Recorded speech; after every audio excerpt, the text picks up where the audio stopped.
Assalamualaikum warahmatullahi wabarakatuh. Hai teman-teman semuanya, selamat datang di video presentasi pembelajaran. Video ini dibuat untuk menyelesaikan tugas kelompok di mata kuliah pengantar bimbingan dan konseling yang diampu oleh dosen mata kuliah pengantar bimbingan dan konseling, yaitu Ibu Devi Nurul Fikriani MPD.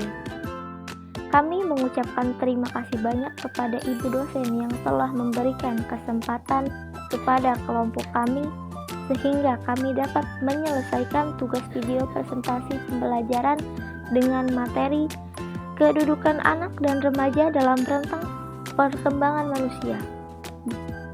Baik, sebelumnya kami dari kelompok 4 yang beranggotakan 2 orang. Yang pertama saya Hilda Ameliawati dengan NIM 435230016 dan rekan saya yang bernama Pipin Windayani dengan NIM 435230028. Langsung saja, selamat menyaksikan video presentasi pembelajaran dari kelompok 4. Baik teman-teman, di sini saya akan menjelaskan tentang pengertian psikologi perkembangan. Psikologi perkembangan merupakan cabang dari psikologi yang mempelajari proses perkembangan individu baik sebelum dan setelah kelahiran. Psikologi perkembangan juga merupakan cabang psikologi yang mempelajari perubahan tingkah laku dan kemampuan sepanjang proses perkembangan individu mulai dari konsepsi atau masa kelahiran hingga kematian. Masa remaja atau yang sering dikenal dengan istilah adolescensi yang artinya tumbuh atau tumbuh menjadi dewasa. Secara psikologis, masa remaja adalah usia di mana individu berinteraksi dengan masyarakat dewasa.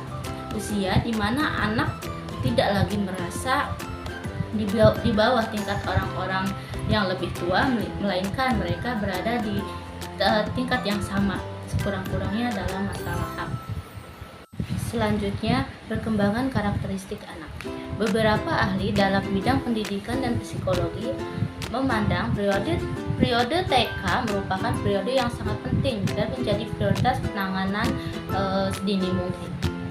Yang pertama, menurut Maria Montessori berpendapat bahwa usia 3-6 tahun sebagai periode di mana masa ini masa yang sensitif dan masa peka, yaitu suatu periode di mana fungsi tertentu perlu dirangsang dan diarahkan sehingga tidak terhambatnya suatu perkembangan. Misalnya masa peka. Masa peka untuk berbicara. Periode ini sangat penting dan tidak akan terlewati karena anak akan mengalami kesukaran dalam berbahasa. Demikian pula dengan pembinaan karakter. Pada periode ini tersebut karakter anak harus dapat dibina melalui kegiatan dan pekerjaannya seperti mengajarkan sopan santun dan bersikap jujur. Adapun pendapat Erikson, ia memandang bahwa periode ini sebagai fase sense of initiative, yang artinya pada periode ini anak harus didorong untuk mengembangkan inisiatif. Contohnya seperti kesenangan untuk mengajukan pertanyaan apa yang dilihat, didengar, dan dirasakan. Jika anak tidak mendapatkan hambatan dan lingkungannya, maka anak akan mampu mengembangkan inisiatif dan kreatif, hal-hal yang produktif dalam bidang yang disenanginya. Jika guru yang selalu menolong, memberi nasihat, dan mengerjakan sesuatu di mana anak dapat melakukannya sendiri, maka anak tidak mendapat kesempatan untuk berbuat kesalahan atau belajar dari kesalahan mereka. Pada fase ini terjamin tidaknya kesempatan untuk berprakarsa, yaitu dengan adanya kepercayaan dan kemandirian yang kemungkinannya untuk berprakarsa. Sebaliknya, jika terlalu banyak dilarang dan ditegur, anak akan diliputi rasa bersalah dan merasa dirinya berdosa. Selanjutnya, menurut Kartini Kartono mengemukakan bahwa ciri khas pada masa kanak-kanak adalah sebagai berikut. Pertama, bersifat egosentris naif, yaitu bahwa seorang anak yang egosentris memandang bahwa dunia luar dari pandangannya sendiri, sesuai dengan pengetahuan dan pemahamannya sendiri.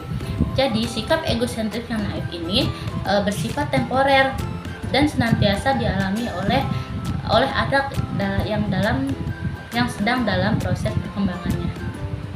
Yang kedua, mempunyai relasi sosial dengan benda-benda pada manusia yang sifatnya sederhana dan primitif. Yang ketiga yaitu kesatuan jasmani dan rohani yang hampir tidak terpisahkan sebagai satu totalitas. Kesatuan jasmani dan rohani yang tidak terpisahkan ini maksudnya adalah anak belum dapat membedakan mana dunia batiniah dan lahiriah. Yang keempat yaitu sikap hidup yang fisionomis. Artinya anak bersikap fisionomis terhadap dunianya. Artinya secara langsung anak memberikan atribut pada setiap penghayatannya. Anak tidak bisa membedakan benda hidup dengan benda mati. Setiap benda dianggapnya berjiwa seperti dirinya. Oleh karena itu, anak sering bercakap-cakap dengan bonekanya, dengan kucingnya atau kelincinya. Selanjutnya, aspek-aspek perkembangan anak. Di sini ada beberapa aspek, yaitu aspek intelektual, aspek sosial, dan aspek perkembangan. Aspek intelektual, perkembangannya diawali dengan perkembangan kemampuan mengamati, melihat hubungan, dan memecahkan masalah sederhana. Kemudian berkembang ke arah pemahaman pemecahan masalah yang lebih rumit. Aspek ini berkembang pesat pada masa anak mulai masuk sekolah, mulai dari usia 6 sampai 7 tahun. Berkembang konstan selama masa belajar dan mencapai puncaknya pada masa sekolah menengah atas, mulai dari usia hingga usia 16 sampai 17 tahun. Selanjutnya, perkembangan aspek sosial. Perkembangan aspek sosial diawali pada masa anak-anak usia 3 sampai 5 tahun. Anak senang bermain bersama teman sebayanya. Hubungan persebayaan ini berjalan terus dan agak pesat hingga terjadi pada masa sekolah usia 11 sampai 12 tahun dan sangat pesat pada masa remaja usia 16 sampai 18 tahun.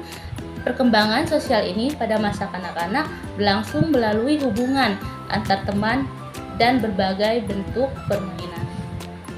Selanjutnya, aspek bahasa berkembang.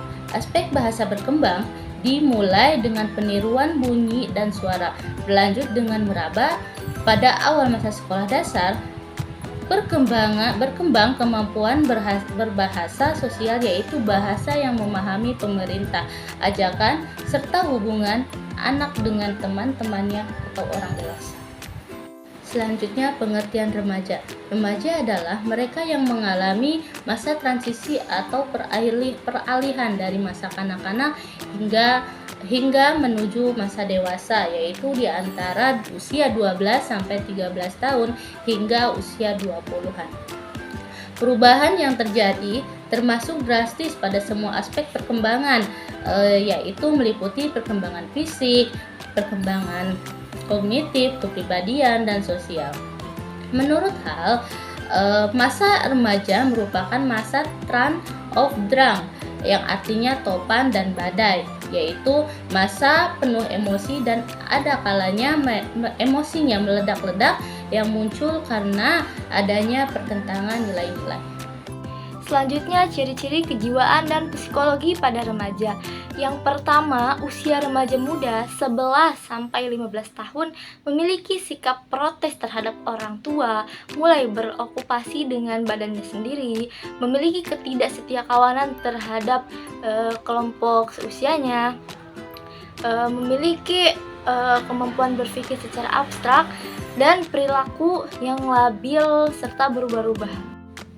Yang kedua, remaja usia penuh 16 sampai 19 tahun. Dia mulai memiliki kebebasan dari orang tuanya, memiliki ikatan terhadap pekerjaan dan tugas, mengembangkan nilai moral dan etis yang mantap, mengembangkan hubungan pribadi yang labil, penghargaan kembali kepada orang tua dalam kedudukan yang sejajar, perubahan fisik, psikologi, dan seksual pada remaja. Selanjutnya, perubahan psikologis. Pada masa remaja, perubahan kejiwaan terjadi lebih lambat dari fisik dan labil. Meliputi yang pertama perubahan emosi, yang kedua perkembangan inteligensia. Perubahan emosi menjadi sensitif sehingga mudah menangis, mudah tertawa, cemas, dan frustasi, serta mudah bereaksi terhadap rangsangan dari luar dan agresif sehingga mudah berkelahi. Perkembangan inteligensia mampu berpikir abstrak dan senang memberikan kritik, ingin mengetahui hal-hal baru sehingga muncul perilaku ingin mencoba hal yang baru. Perilaku ini sangat penting dalam kesehatan reproduksi. Selanjutnya, perubahan seksual remaja. Sejak masa remaja, pada diri seorang anak terlihat adanya perubahan-perubahan pada bentuk tubuh yang disertai dengan perubahan struktur dan fungsi pematangan kelenjar pituitari berpengaruh pada proses pertumbuhan tubuh sehingga remaja mendapatkan ciri-cirinya sebagai perempuan dewasa atau laki-laki dewasa. Masa remaja diawali oleh masa pubertas, yaitu masa terjadinya perubahan-perubahan fisik dan fungsi fisiologis. Pematangan seksual remaja ini menyebabkan munculnya minat seksual dan keingintahuan remaja tentang seksual. Selanjutnya, macam-macam perkembangan. Macam-macam perkembangan dibagi menjadi 3. Yang pertama, perkembangan kognitif. Yang kedua, perkembangan sosio-emosional. Dan yang ketiga, perkembangan moral. Yang pertama, perkembangan kognitif. Piaget berpendapat bahwa perkembangan kognitif inteligensia meliputi 4 tahap, yaitu yang pertama, tahap sensori motor 0-2 tahun. Pengetahuan diperoleh melalui interaksi fisik dengan orang tua dan benda. Jika skema-skema baru berupa refleks-refleks sederhana seperti menggenggam atau menghisap. Yang kedua, tahap beroperasional 3-6 tahun. Anak mulai menggunakan simbol-simbol seperti kata-kata dan bilangan untuk mempresentasikan dunia secara kognitif. Pada tahap ini, karakteristik anak termasuk self-counter yang menonjol dan kemampuan mengklasifikasikan objek secara dasar. Yang ketiga, tahap operasi konkret 7-11 tahun. Anak dapat membentuk operasi mental atas pengetahuan yang dimiliki, memungkinkan mereka untuk menambah atau mengurangi dan mengubah operasi ini, memungkinkan pemecahan masalah secara logis. Dan yang terakhir, tahap operasi formal 12 sampai dewasa merupakan tahap operasi mental tinggi di mana remaja dapat berhubungan dengan peristiwa hipotesis abstrak, tidak hanya objek konkret. Mereka mampu berpikir abstrak dan memecahkan masalah dengan menguji semua alternatif yang ada. Yang kedua, perkembangan sosio-emosional. Ada masa remaja individu mengalami puncak emosionalitas dan perkembangan emosi tingkat tinggi. Remaja awal cenderung menunjukkan sensitivitas, reaktivitas kuat, dan emosi yang bersifat negatif, serta temperamental. Sebaliknya, remaja akhir mulai mampu mengendalikan emosinya. Lingkungan yang kurang kondusif dapat menghambat kematangan emosional, menyebabkan perilaku salah suai seperti agresif atau regresif. Maksudnya adalah emosi pada remaja awal adalah emosional tingkat tinggi, sedangkan emosional pada remaja akhir atau menuju dewasa biasanya mereka lebih bisa mengendalikan untuk remaja yang berkembang di lingkungan yang kurang kondusif. Emosionalnya lebih mengarah ke hal negatif, contohnya agresif seperti melawan, berkelahi, keras kepala. Yang kedua, regresif seperti sering melamun, pendiam, senang menyendiri, mengonsumsi obat-obatan terlarang, perlakuan-perlakuan negatif yang menyirikan bahwa ia sedang merasakan depresi. Sedangkan untuk remaja yang tinggal di lingkungan yang kondisinya kondusif atau terjaga, remaja ini akan hidup penuh dengan edukasi seperti mempunyai kasih sayang, simpati, sikap hormat, respek pada sesama, ramah, dan lebih bisa mengendalikan emosi seperti tidak mudah tersinggung dan mampu menghadapi kegagalan. Dan yang terakhir, perkembangan moral. Remaja sudah mampu berperilaku, tidak hanya mengejar kepuasan fisik saja, tetapi meningkat pada tatanan psikologis, rasa diterima, dihargai, dan penilaian positif dari orang lain. Pada dasarnya, seorang remaja yang perkembangan moralnya baik, ia akan lebih mementingkan perasaan, lebih positif vibes, merasa sudah dihargai orang dan menghargai orang lain, tidak mementingkan fisik dan tidak mendiskriminasi orang. Kesimpulannya adalah psikologi perkembangan merupakan cabang dari psikologi yang mempelajari proses perkembangan individu, baik sebelum maupun setelah kelahiran. Berikut kematangan perilaku, sedangkan masa remaja adalah yang sering dikenal dengan istilah adolescence, yang berarti tumbuh atau tumbuh menjadi seorang dewasa secara psikologis. Masa remaja adalah usia di mana individu berinteraksi dengan masyarakat dewasa. Usia di mana anak tidak lagi merasa di bawah tingkat orang-orang yang lebih tua, melainkan di tingkat yang sama, sekurang-kurangnya dalam masalah-masalah. Secara umum dapat dibedakan beberapa aspek utama kepribadian individu anak, yaitu aspek intelektual, fisik, motoris, sosio-emosional, bahasa, moral, dan keagamaan. Perkembangan dari tiap aspek kepribadian tidak selalu bersama-sama atau sejajar. Perkembangan sesuatu aspek mungkin mendahului atau mungkin juga mengikuti aspek lainnya. Sekian presentasi video pembelajaran dari kelompok 4. Kurang lebihnya kami mohon maaf. Wassalamualaikum warahmatullahi wabarakatuh.